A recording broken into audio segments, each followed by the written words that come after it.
Good evening, guys. SGT here with a quick report. With elections in the United States tomorrow and the Fed's decision regarding quantitative easing 2 coming Wednesday, the developments that will change the course of the history of the United States are almost upon us. In fact, can the course of the history of the United States be changed at all at this point?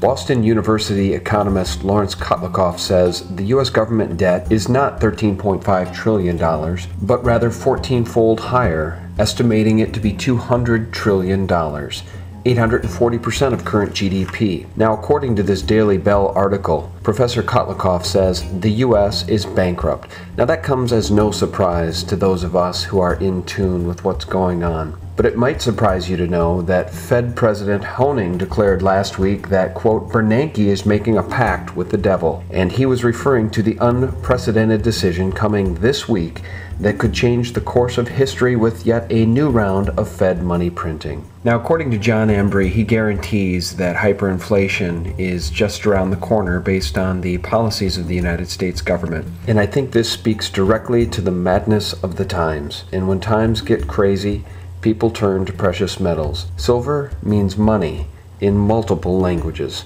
I read this tonight as well in the Daily Bell.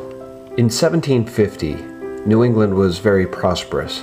Ben Franklin wrote, quote, there was abundance in the colonies and peace reigned on every border. It was difficult, even impossible, to find a happier and more prosperous nation on all the surface of the globe. When Franklin went over to England to represent the interests of the colonies, he saw a completely different situation.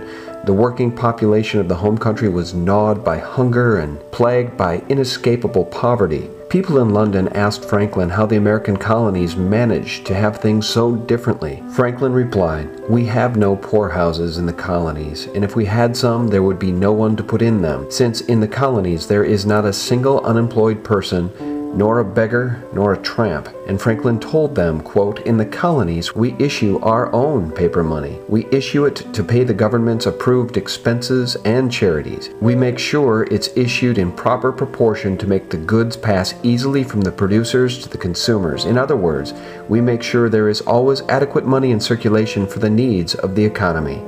End quote. The only solution is sovereign money pumped out by the U.S. Treasury and states. Let the Bank of North Dakota be a guide for us. As we all stand up and fight against the Fed, we've identified the enemy, and now it's time to stand up.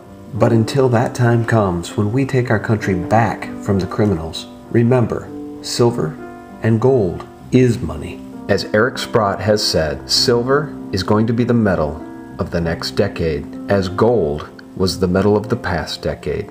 Got physical? Thanks for watching, guys. Big week ahead. Buckle up. Talk soon. Good night.